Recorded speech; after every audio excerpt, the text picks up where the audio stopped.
Jadi sesuai dengan agenda rapat paripurna hari ini, kita mendengarkan jawaban dari Gubernur Sumatera Selatan terkait dua raperda yang kita usulkan inisiatif DPR.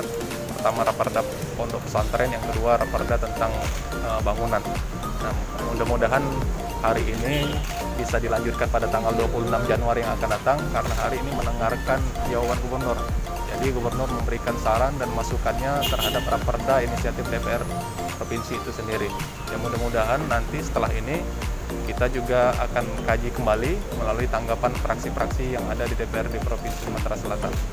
Insya Allah targetnya ya di bulan ini kita bisa menyelesaikan dua raperda ini. Ya mudah-mudahan dua raperda ini bisa langsung bermanfaat nantinya untuk masyarakat Sumatera Selatan, khususnya pondok pesantren dan juga bangunan-bangunan yang milik pemerintah daerah maupun BUMD dan BUMN yang ada di Sumatera Selatan. Terima kasih, Pak Waka. Ya.